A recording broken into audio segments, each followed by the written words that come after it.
آپ روز نماز میں بولتے ہیں اہدنا الصراط المستقیم، وہ بیان تو کر رہے ہیں۔ آل عمران اس کی 51 آیت دیکھیے تمام انبیاء کرام نے پورے قرآن مجید میں آپ دیکھیں وہ عبداللہ ہی آ رہا ہے کہ اللہ کی انسٹرکشن فالو کرنا ہے، اللہ کی انسٹرکشن فالو کرنا۔ ہم کس قسم کے عبداللہ ہیں؟ منہ سے کہتے ہیں کہ عبداللہ انسٹرکشن فالو کریں گے اللہ کی، اور جیتے ہیں اپنی نفس کی وجہ سے، اپنی خواہشات نفس کی وجہ سے ہم اپنی مرضی سے جی رہے ہوتے ہیں، مگر 5 ٹائم کنٹینیو بولتے رہتے ہیں۔ اب یہ دیکھیے نیچے اللہ تعالیٰ کیا کہتے ہیں، ان اللہ، بے شک اللہ، ربی، تمام انبیاء کرام نے قرآن مجید میں کہا میرا رب ہے، وہ ربکم، اور تمہارا رب ہے۔ تو آج سنت رسول میں ہمیں بھی بولنا چاہیے ان اللہ ربی، کہ بے شک میرا رب، میرا پالنے والا، میرا رب العالمین ہے، وہ ربکم، اور تمہارا بھی رب ہے، فعبدو، اب انسٹرکشنز فالو کرو، ھذا صراط مستقیم، یہی صراط مستقیم ہے۔ آیات پر جو زندگی گزارے گا، اللہ کے رسول کے طریقے پہ گزارے گا، کیونکہ نبی کریم صلی اللہ علیہ وسلم نے اس دور کے لوگوں کو آیات کے ذریعے مسلمان کیا تھا۔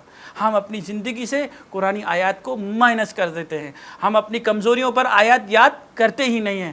ہمیں اپنی کمزوریاں، جتنی بھی ہماری ویکنیس ہیں، ان کی آیات کو یاد کر کے نماز میں کھڑے ہو کے اس پہ سجدہ کر کے پھر فعبدو، انسٹرکشنز کو فالو کریں گے، ھذا صراط مستقیم، تو اللہ تعالیٰ ہمیں صراط مستقیم پر لے آئے گا اور چلنے کی توفیق دے گا۔ تو اب آپ کو سمجھ میں آ گیا ھذا صراط مستقیم، جو انسان قرآن کے ساتھ اللہ اور اس کے رسول کی سنت پر چلے گا، ھذا صراط مستقیم۔ اب مسئلہ آتا ہے 7ویں سورت کا، صراط الذین انعمت علیہم، ان لوگوں کا راستہ جن پر تیرا انعام ہوا۔ صراط مستقیم پتہ لگ گیا؟ اب آپ مجھے سوال کا جواب دیجئے، ان لوگوں کا راستہ جن پر انعام ہوا، واٹ از انعام؟ کیونکہ جب آپ کوئی چیز دیکھتے ہیں تب اس کی ڈیمانڈ کرتے ہیں۔ میں آپ سے کہوں کہ بھائی میزوریٹی گاڑی چاہیے آپ کو یا ایف ایکس آپ کو جو سوزوکی چاہیے، تو آپ کیا کہیں گے؟ کیونکہ آپ میزوریٹی کے بارے میں جانتے ہی نہیں ہیں، تو آپ بولیں گے یار ایف ایکس ہی دے دے، چاہے میزوریٹی جو ہے وہ $1,00,000 کی کیوں نہ ہو۔ آپ ہمیشہ وہ چیز چاہتے ہیں آپ کی زندگی میں آئے جس کے بارے میں آپ کو نالج ہو۔ ہم روز اللہ سے کہتے ہیں انعام والوں کے راستے پر چلائیں، تو سب سے پہلے واٹ از انعام؟ سب سے پہلا انعام اللہ تعالیٰ نے ہمیں قرآن مجید عطا کیا۔ دوسرا انعام، کتاب کے ساتھ نبی کریم صلی اللہ علیہ وسلم کو دنیا میں بھیجا۔ یہ 2 انعام ہو گئے، ان کی قدر کیجئے۔ کتاب اور رسول کے ساتھ ہمیں نجات کا ذریعہ، دین، ہدایت اللہ اور اس کے رسول کے ذریعے ہمیں پہنچائی گئی۔ اور سب سے جو چوتھا انعام ہمارے اوپر ہوا، خاتم النبی، نبی کریم صلی اللہ علیہ وسلم کا امتی بنا کے دنیا میں رکھا۔ تو کیا ہماری ڈیوٹی نہیں ہے؟ کہ ہماری ڈیوٹی نہیں ہے کہ جو اللہ کے رسول نے کر کے دکھایا، میں اور آپ اس معاشرے میں ان تمام لوگوں کو جو اصل اسلام ہے وہ کر کے بیان کریں۔ پڑھے لکھے لوگوں کی ڈیوٹی ہے کہ وہ دین کو جانیں، جو دنیا میں فلائی کرتے ہیں، جاتے ہیں، اور وہ لوگ جو دین کے بارے میں علم نہیں رکھتے ان تک اللہ کے رسول کا میسج پہنچائیں، جن کو غلط کانسیپٹ اباؤٹ اسلام ہو چکے ہیں ان کی غلط فہمیاں دور کر دیں، کیونکہ دین و اسلام سلامتی کا دین ہے۔ کیونکہ سلامتی کا اس لیے ہے کہ کنٹرول کرنے والا رب ہے، کنٹرول کرنے والا ہمارا دین جو ہے وہ مالک ہے، رب العالمین ہے، وہ رحمان ہے، وہ رحیم ہے۔ اس کے بندے، اس کا دین کیسے انکمپلیٹ اور غلط ہو سکتا ہے؟ تو انعام والے لوگ کون ہیں؟ ہم ان کے بارے میں جاننا چاہتے ہیں، یا جانیں گے تو رستے پر چلیں گے۔ سورہ مریم 19 سورہ ہے، اس کی 58 آیت، اولئک الذین انعم اللہ، یہی تو وہ لوگ ہیں جن پر اللہ نے انعام کیا۔ کون لوگ؟ علیہم من النبیین، یہ وہ لوگ ہیں انبیاء کرام میں سے۔ تو پورے قرآن مجید میں 114 سورتوں میں اللہ تعالیٰ نے انبیاء کرام کا ذکر کیا ہوا ہے، اور انبیاء کرام کے ذکر کے اندر ان کی قوموں کی غلطیوں کا ذکر کیا ہے، ان کی قوموں کی بربادیوں کا ذکر کیا ہے۔ اور نبی کریم صلی اللہ علیہ وسلم کو تمام انبیاء کرام کی قوموں کی غلطیاں، اس دور کے لوگوں کی پریشانیاں، اس دور کے لوگوں کے برباد ہونے کی وجوہات وحی کر کے مطالعہ کر دی۔ اچھا، اس کا مطلب پھر یہ ہوا کہ انبیاء کرام جتنے بھی ہمارے آئے، ان تمام انبیاء کرام کی زندگی جو قرآن مجید میں ریکارڈڈ ہے، آیات کی فارم میں اللہ تعالیٰ نے جو بیان کی، ان کے ذریعے میں اور آپ عبرت لیں کہ ان قوموں کی غلطیاں جو ان قوم کے لوگوں نے کی تھی وہ ہم نہ کریں۔ تو نبی جتنے بھی انبیاء کرام ہیں یہ تمام ایمان والے. تو ہم جانتے کیا انبیاء کرام کے بارے میں؟ سب سے پہلا سوال، کیا کبھی ہم نے قرآن میں بیٹھ کے انبیاء کرام کے بارے میں جو آیات ہیں کبھی انالائز کرنے کی کوشش کی؟ کیونکہ ہم ان کے بارے میں جانیں گے تو ان کے فوٹ اسٹیپ پر چلیں گے. اگر ہم جانتے ہی نہیں ہیں تو ہم کہیں گے خالی ایمان ہے جی، ہم سب کے اوپر ایمان لائے. تو من ذریت آدم، اس کے بعد ذریت آدم کی بات ہوتی ہے. اب ذریت آدم کے اندر اللہ تعالیٰ نے دنیا، ذریت آدم قیامت تک رہے گی جن میں انعام والے لوگ ہیں، مگر انبیاء کرام ہر دور میں انعام والے اس لیے ہیں کہ اللہ نے ان کو ریکارڈ کر کے قرآن مجید کی آیات میں پرزرو کر کے ان کے بارے میں ہم تک میسج پہنچایا. اور ذریت آدم میں تمام دنیا قیامت تک لوگ آتے رہیں گے جو انعام والوں کو دیکھ کر انعام والا بننا چاہیں گے. وَمِمَّنْ حَمَلْنَا مَعَ نُوحٍ، اور وہ جن کو ہم نے نوح علیہ السلام کے ساتھ کشتی میں اٹھایا تھا. وَمِن ذُرِّيَّةِ إِبْرَاهِيمَ وَإِسْرَائِيلَ، اور جو ہم نے ابراہیم علیہ السلام کی ذریت میں سے اور اسرائیل علیہ السلام کی ذریت میں سے اٹھایا. وَمِمَّنْ هَدَيْنَا، ان میں سے ہم نے لوگ جن کی ہدایت کی. وَاجْتَبَيْنَا، انہیں ہم نے چن لیا. اب ان تمام انعام والوں میں اللہ تعالیٰ بیان کر رہے ہیں کہ جو بھی انعام والے تھے، اب انعام والوں میں نبی کریم صلی اللہ علیہ وسلم کے دور میں اصحابہ کرام تھے. اللہ تعالیٰ کی کتاب تھی، اللہ کے رسول کے پاس رسالت تھی. تو جس شخص کی طرف اللہ تعالیٰ کے رسول نے، نبی کریم صلی اللہ علیہ وسلم نے اشارہ کر دیا تو وہ مومن ہو گیا، تو وہ انعام والا ہو گیا. تو تمام اصحابہ کرام رضی اللہ تعالیٰ عنہ سب انعام والے. ان تمام زندگی کو ہم بیٹھ کے انالائز کریں گے، انبیاء کرام کی زندگی کو ہم انالائز کریں گے تو ہم اپنی زندگی کو امپروو کر سکتے ہیں. ان کے بارے میں جانیں گے، ان کے اٹھنے بیٹھنے کے بارے میں جانیں گے، تبھی تو ہم انعام والا بننے کی کوشش کریں گے. مگر ایک چیز کامن ہے جو ہر دور کے انعام والوں میں ہے. اگر میں اور آپ جاننا چاہتے ہیں کہ وہ انعام والے کیسے تھے، وہ نیچے دیکھیے کنٹینیوشن میں اللہ تعالیٰ فرماتے ہیں اِذَا تُتْلَى عَلَيْهِمْ، جب بھی تلاوت کی جاتی تھی ان تمام انعام والوں پر، جس میں ذریت آدم بھی آ گئی، انبیاء کرام بھی آ گئی. آیات الرحمانی، آیات الرحمانی، آیات رحمان کی. آپ کو یاد ہوگا جب اللہ تعالیٰ کسی پر رحمان کی صفت ویلڈ کرتے ہیں تو قرآن سمجھنے کی، آیات سمجھنے کی ایبلٹی دیتے ہیں. تو اللہ تعالیٰ بیان کر رہے ہیں کہ ہر دور میں جب بھی آیات تلاوت ہوئیں اور اللہ تعالیٰ نے رحمانی کی صفت ویلڈ کی، آیات الرحمانی خروا سجدا وبکیا، تو وہ سجدے میں گر کے روتے تھے. تو یہ انعام والوں کی کوالٹی ہے. وہ کیوں روتے تھے سجدے میں گر کے؟ یہ آپ سوچئے. وہ اس لیے روتے تھے، they understand the message, they know what's going on, they know what is the message behind the آیات. اللہ تعالیٰ ہم سے کیا کہنا چاہ رہے ہیں؟ جب تک ہم آیات پڑھ کے کیوں نہیں رو رہے؟ آپ دیکھیے جب بھی کعبہ سے تراویح آتی ہیں، آپ فوکس کیجئے، جب بھی تراویح آتی ہے ایک دم پڑھتے پڑھتے امام کعبہ کی زبان ایک دم لرزا جاتی ہے، تو وہ رونے لگ جاتے ہیں. وہ دوسری آیات پہ کیوں نہیں روئے بھائی؟ اس کی وجہ یہ ہے کہ ان کو میسج سمجھ میں آتا ہے. جہاں اللہ کے رسول کی شان میں بات آتی ہے، جہاں اللہ کی کبریائی کی بات آتی ہے، تو اس جگہ آ کے امام کعبہ کی بھی زبان اور ٹانگیں کانپ جاتی ہیں. اصحابہ کرام جب نماز پڑھا کرتے تھے ان کی داڑھیاں تر ہو جاتی تھی. کیوں؟ کیونکہ وہ روتے تھے. وہ سجدے میں گر کے اس لیے روتے تھے کہ دے انڈرسٹینڈ دا میسج کہ اللہ تعالیٰ کیا فرما رہے ہیں. اب مسئلہ آتا ہے غیر المغضوب علیہم ولا الضالین، نہ ان کا راستہ. انعام والوں کو تو آپ کو پتہ لگ گیا، نہ ان کا راستہ. کون سے لوگ؟ مغضوب، مغضوبی ورڈ آیا ہے، وہ لوگ جن پر آپ کا غضب ہوا. یہ کون لوگ ہیں؟ یہ کتنی مکمل دعا ہے، آپ خود انالائز کر لیجئے کہ کتنی مکمل دعا ہے کہ آپ انعام والوں کے بارے میں جاننا چاہ رہے ہیں، ہدایت بھی مانگ رہے ہیں، سیدھا راستہ بھی مانگ رہے ہیں. کون سی چیز کا رب العالمین جواب نہیں دے رہے؟ آپ خود غور و فکر کیجئے، تھوڑی دیر کے لیے سوچئے کہ ہم کہاں کھڑے ہوئے ہیں. اللہ تعالیٰ مغضوب لوگوں کے بارے میں بیان کرتے ہیں کہ غضب والے لوگ کون ہیں. کیا آپ جاننا نہیں چاہیں گے؟ کہیں ایسا تو نہیں وہ غضب والا میں اور آپ ہوں؟ کہیں ایسی بات تو نہیں کہ وہ جس سے اللہ ناراض ہوتا ہے میں ہر وقت سورہ فاتحہ پڑھوں اور عمل میرا وہی جس سے اللہ ناراض ہوں؟ کیا مجھے عمل چیک نہیں کرنے چاہیے؟ تو دیکھیے اللہ تعالیٰ کیا بیان فرماتے ہیں. ادھر سورہ فتح ہے، 48 سورہ، اس کی 6 آیت میں وَيُعَذِّبَ الْمُنَافِقِينَ وَالْمُنَافِقَاتِ، اور عذاب دے گا اللہ کن کو؟ منافق مرد اور منافق عورتوں کو. منافق کسے کہتے ہیں؟ جس کے قول اور فعل میں فرق ہو.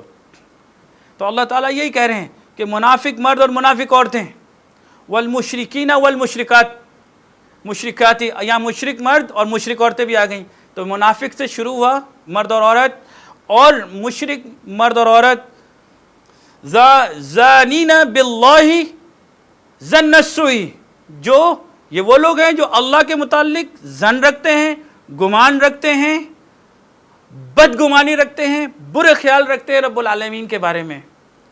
علیہم دائرۃ السوء، یہ وہ لوگ ہیں جن کی برائیوں نے انہی کو گھیر لیا. اللہ تعالیٰ کہتے ہیں دیکھیے وہاں ہم پیچھے کہہ رہے تھے غیر المغضوب علیہم، یہاں آ رہا ہے وہ غضب اللہ علیہم، یہ وہ لوگ ہیں جن سے اللہ ناراض ہیں. غضب اللہ علیہم، یہ وہ لوگ ہیں جن سے اللہ ناراض ہیں. تو آج آپ کو پتہ لگ گیا. اگر آپ نے میں نے قول اور فعل میں فرق کیا، اللہ قرآن مجید میں کہتے ہیں یا ایھا الذین آمنوا لم تقولون ما لا تفعلون، اے وہ لوگ جو ایمان لائے ایسی بات کیوں کہتے ہو جو کرتے نہیں ہو. کبر مقتا عند اللہ ان تقولوا ما لا تفعلون، اللہ کے نزدیک نہایت ناپسندیدہ بات ہے کہ تم منہ سے کہو اور وہ کرتے نہیں.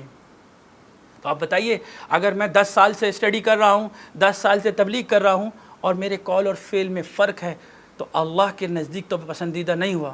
ان اللہ یحب الذین یقاتلون فی سبیل صفا، اللہ تو اس سے محبت کرتے ہیں جو اس کے صف میں سیسا پلائی ہوئی دیوار بن کے کھڑا ہو جائے. تو اگر میں اللہ کی محبت نہیں حاصل کر سکا تو ان عبادت کا کیا فائدہ؟ اللہ کے غضب سے تو نہیں نکل سکا. تو اس لیے مجھے آپ کو سوچنا چاہیے کہ جو قول اور فعل میں فرق رکھتے ہیں وہ ہم میں سے ہیں. مشرک کی ہم بات نہیں کر رہے، برا ظن کرنے والوں کی بات نہیں کر رہے، کیونکہ اگر ہم نے امپورٹنس آج نہیں دی تو اللہ کا غضب ہم سے دور نہیں ہوگا. سورہ فاتحہ ہم پڑھتے رہیں گے. آگے دیکھیے اللہ تعالیٰ کنٹینیوشن میں کہتے ہیں وَلَضَّالِّينَ، یہ کون لوگ ہیں جو گمراہ ہوئے. یہ کون لوگ ہیں جی جن کو اللہ کہہ رہے ہیں گمراہ ہوئے؟ غضب والے آپ نے جان لیا. تو گمراہ لوگ کون ہیں؟ دیکھیے قرآن مجید میں، کیونکہ ٹائم شارٹ ہے میں آپ کو بیان کر دیتا ہوں. سورہ اعراف کی 175 آیت میں اللہ تعالیٰ کہتے ہیں ظالم آدمی. ظالم وہ جو اللہ کی آیات کو اگنور کرتا ہے، جانتے بوجھتے ہوئے اللہ تعالیٰ اس کو کہتے ہیں وہ ظلم کرتا ہے، اس لیے اس کو ہم ضالین کہتے ہیں. مشرک انسان وہ جو اللہ تعالیٰ سورہ نساء کی 116 آیت میں جو اللہ کے ساتھ شرک کرتا ہے وہ ضل ضلالا بعیدا، وہ بہت دور نکل گیا. ایک ضالین وہ ہوتے ہیں جن کی واپسی کا چانس ہوتا ہے جو ضلال مبین میں ہوتے ہیں، اور ایک ضالین وہ ہوتے ہیں جو ضل ضلالا بعیدا بہت دور نکل جاتے ہیں جن کی واپسی نہیں ہے. اور تیسری کیٹیگری ہوتی ہے جی فاسق کی. He knows the law and he break the law. فاسق انسان، فسق نافرمان کو کہتے ہیں. فاسق سورہ بقرہ کی 26 آیت میں اللہ تعالیٰ ذکر کر رہے ہیں. اس کو تمام چیزیں معلوم ہونے کے بعد منافقت کرتا ہے، منافقت کے ساتھ ساتھ وہ نافرمانی کرتا ہے، ایسے انسان کو ہم فاسق کہتے ہیں. تو اس کی کنٹینویشن میں سورہ آل عمران 3 اس کی 90 آیات میں اللہ تعالیٰ فرماتے ہیں یہ میرے اور آپ کے لیے ہے، کیونکہ آپ نے ابھی دعا مانگی اللہ سے کہ غیر المغضوب علیہم ولا-ضالین، کہ اللہ ان کے راستے پر مت چلا جو ضالین تھے. تو آپ جاننا نہیں چاہیں گے کہ صرف عیسائی کو سمجھیں گے گمراہ ہے؟ کیا اسی کو سمجھیں گے، یہودی کو سمجھیں گے گمراہ ہے؟ کیا آپ کے ذہن میں یہی پکچر بنتی ہے؟ کیا ہم گمراہ نہیں ہو سکتے؟ تو اس آیت میں دیکھیے اللہ تعالیٰ کیا فرماتے ہیں ان الذین، بے شک وہ لوگ کفروا جو انکار کرتے ہیں بعد ایمانہم، ایمان لانے کے بعد. یہ کون لوگ ہیں؟ جو لا الہ الا اللہ محمد رسول اللہ کرتے ہیں اس کے بعد انکار کرتے ہیں. یہ ان کی بات ہو رہی ہے. ثم ازدادوا الکفر، اور اس کے بعد وہ کفر میں زیادتی کرے جاتے ہیں. یعنی ایک دفعہ انکار کرتے ہیں، وہ انکار کرنے کی وجہ سے پھر کرتے ہی چلے جاتے ہیں. لن تقبل توبتہم، تو ایسے لوگوں کی توبہ قبول نہیں کی جائے گی. اولئک ھم الضالون، ایسے لوگ جو ہیں یہ ضالون لوگ ہیں، گمراہ لوگ ہیں. تو یاد رکھیے میں اپنے آپ کو چیک کروں، کہیں میں اوکیجنلی انکار کر رہا ہوں، کہیں میں عادتاً انکار کر رہا ہوں اللہ کے دین کا. اگر میں انکار کرتے کرتے ایسا تو نہیں کہ میں اتنا دلال و بعید تک نکل جاؤں کہ اللہ اور اس کے رسول کی باؤنڈری بھول جاؤں، اپنی جو پرائرٹیز کو بھول جاؤں. یاد رکھیے جب تک اللہ اور اس کے رسول کی پرائرٹی نمبر 1 نہیں ہوں گے تو ہم نمبر وسٹ ہی رہیں گے. جو لوگ اللہ اور اس کے رسول کی پرائرٹی لسٹ اوپر رکھتے ہیں دین کی اور اس کی محبت کی، اور جو محبت میں آپ عبادت کرتے ہیں اس میں نہیں ہوتی، اگر جو مجبوری میں ہوتی ہے اس میں سب کچھ ہو سکتا ہے، تو وہ ضالین کے ضالین ہی رہیں گے. کیونکہ اگر ہم انکار کریں گے پھر کرتے چلے جائیں گے. یہی قرآن مجید میں ہے. حدیث شریف میں آیا ہے، حضرت ابو ہریرہ رضی اللہ تعالیٰ عنہ سے روایت ہے کہ رسول کریم صلی اللہ علیہ وسلم نے فرمایا جب بندہ کہتا ہے اہدنا الصراط المستقیم، یعنی اے اللہ ہمیں سیدھا راستہ دکھا، ان لوگوں کا راستہ جن پر تو نے انعام کیا، نہ کہ ان لوگوں کا راستہ جن پر تیرا غضب ہوا، اور نہ ہی ضالین کا یعنی گمراہوں کا راستہ۔ تو اللہ تعالیٰ فرماتے ہیں یہ تینوں آیتیں میرے بندے کے لیے ہیں، جو وہ مانگے گا وہ ملے گا۔ اب آپ یہ سوچئے کہ ہم نے 3 دعا مانگ لی اللہ سے کہ بھائی ہدایت دے، انعام والوں کو رستہ پہ چلا، اور ضالین کے نہیں۔ اب اللہ کے رسول کی اس حدیث کے بعد چوائس میرے اور آپ کے پاس آ گئی کہ کیا خیال ہے آپ کا، ان تینوں میں سے کون سے رستے پہ چلنا چاہتے ہیں؟ اور دین میں کوئی زبردستی اور جبر تو نہیں ہے، یہ میں نے اور آپ نے سوچنا ہے۔ تو میں سم اپ کرتا ہوں سورہ فاتحہ کو دوبارہ سے۔ اللہ کی صفات ہم نے آپ کو بتائیں، رحمان قرآن سمجھنے کی توفیق عطا کرتے ہیں، رحیم گناہ معاف کرتے ہیں، اور اس کے ساتھ کنڈیشن اللہ تعالیٰ نے لگا دی کہ اسلم کریں، سرنڈر کریں، اپنے تمام گناہوں سے دل سے معافی مانگے، اتباع کیجئے جو اللہ تعالیٰ نے آپ کو حکم دیا۔ تو مجھے اور آپ کو اتباع کرنی پڑے گی، ورنہ آپ کی مدد نہیں کی جائے گی۔ تو کب تک ہم یہی کہتے رہیں گے کل کریں گے آج کریں گے؟ تو اگر آپ ورنہ آپ سورہ فاتحہ پڑھتے رہیے، کریکٹر میں جس دن چینجنگ آئے گی تو اس دن اللہ تعالیٰ نے مجھے اور آپ کو معاف کر دیا۔ پھر آپ کو بتایا رحیم کے بعد رب پالنے والا، تو آپ کو کنٹینیویشن پرورش چاہیے اللہ کی رحمت، اللہ کی بلیسنگز مرتے دم تک چاہیے، اور مرنے کے بعد بھی جب اس کے سامنے کھڑے ہوں گے اس کو پالنے والا بنائیں گے تو دائیں بائیں نہیں جائیں گے، توکل میں کمی نہیں آئے گی، آپ کی سائیکی کے اندر اللہ کا وجود، اللہ کی آیت کا وجود، اللہ کے رسول کی محبت آپ کو اس مقام تک لے جائے گی کہ دنیا کے تمام مسئلے مسائل کو آپ آرام سے جھیل لیں گے، اس میں صبر کے ساتھ، شکر کے ساتھ، اچھے سکون اور سلامتی کے ساتھ زندگی گزار لیں گے۔ اس کے بعد آپ کو بتایا تھا دین اللہ کا فیصلہ ہے جو اللہ اور اس کے رسول نے کر کے بتایا، اللہ تعالیٰ نے جو نبی کریم صلی اللہ علیہ وسلم پہ دین دیا اور انہوں نے کر کے بتایا، ہم اس کی باؤنڈریز میں رہیں گے تو سلامتی میں رہیں گے، اسلم ہو جائیں گے تو جھک جائیں گے، مسلم ہو جائیں گے تو سلامتی 1400 سال کے بعد اب ہمارے گھر میں آ جائے گی، ہمارے گھر میں آئے گی تو ہمارے ملک میں آئے گی، ہمارے ملک میں آئے گی تو جتنے بھی غلط کانسیپٹ اب اسلام آج کل دنیا میں ہیں کہ ایکسٹریمزم، فینیٹزم، یہ تمام چیزیں ہم کلیئر کر سکیں گے، کیونکہ قرآن مجید میں اللہ تعالیٰ کہتے ہیں وَكَذَلِكَ جَعَلْنَاكُمْ أُمَّةً وَسْطًا، کہ ہم نے تمہیں بیلنس نیشن بنایا۔ اللہ کے پہاڑ، کائنات، زمین اور آسمان کے اندر آپ دیکھیے کسی چیز کے اندر آپ کو کوئی کمی نظر آتی ہے؟ اللہ سمندر کی تہہ میں بھی رکھ دیکھتا ہے، ہر چیز خوبصورت بنائی، ہر چیز بیلنس ہے۔ اگر یہ سورج چاند ستارے بیلنس سے نکل جائے تو جھگڑا ہو جائے گا، تضاد ہو جائے گا، فتنہ ہو جائے گا، دنیا تباہ و برباد ہو جائے گی۔ تو آپ خود اندازہ لگائیے اس کے دین کے اندر تو کوئی کمی نہیں ہے، جو اللہ کے رسول دین لائے تھے اس میں کوئی کمی نہیں ہے۔ کمی ہے تو ہماری علم میں ہماری جہالت ہے، ہمارا علم نہیں ہے، ہم جانتے ہی نہیں ہیں کہ اللہ اور اس کے رسول نے کیا فرمایا۔ جب ہم جانیں گے تو ایکسٹریمزم جو لوگ سمجھتے ہیں، ایکسٹریمزم کیسے ہو سکتا ہے؟ کیونکہ جو بھی اللہ کی آیات کے اوپر چلنے والے ہوں گے ان کو اللہ تعالیٰ بیلنس کر دیں گے، اور دنیا کے لوگ آپ کے یہاں آ کے کام کرنا پسند کریں گے، آپ کے ساتھ رہنا پسند کریں گے۔ تو اب ہمارے ہاتھ میں ہے کہ صرف دعا ہی مانگیں، یا جو راستہ اللہ اور اس کے رسول نے ہمیں دکھایا ہے اس پہ چلنے کی کوشش کیجیے۔ رسول صلی اللہ علیہ وسلم کے بعد نہ تو کوئی نبی آئے گا نہ آنا ہے۔ ایز اے امتی میری اور آپ کی ڈیوٹی ہے، ایز اے مسلمان ہر اس پڑھے لکھے انسان کی ڈیوٹی ہے جو اس وقت انٹرنیشنل لیول پر ہمارے دین کی جو امیج ہے اس کو اپنے کریکٹر میں، جیسے اللہ کے رسول نے اپنے کریکٹر میں کر کے بتائی تھی۔ میں آپ کو ایک مثال دیتا ہوں کہ نبی کریم، ہم نے اسکول میں پڑھا ہوگا، آپ کو یاد ہوگا کہ نبی کریم صلی اللہ علیہ وسلم کے اوپر ایک خاتون کوڑا پھینک دیا کرتی تھی، جبکہ وہ جانتی تھی کہ اللہ کے رسول ہیں، جبکہ وہ جانتی تھی کہ یہ آیات تلاوت کرتے ہیں، جبکہ وہ جانتی تھی وہ صادق اور امین ہیں، جبکہ وہ جانتی تھی کہ اللہ کے رسول نبی ہیں، تو اس کے باوجود کوڑا پھینک دیا کرتی تھی۔ تو اللہ کے رسول ایک دن جب ان کی طبیعت خراب ہو گئی، اس خاتون کی، اس کی عیادت پر گئے، تو وہ عورت کیوں مسلمان ہو گئی؟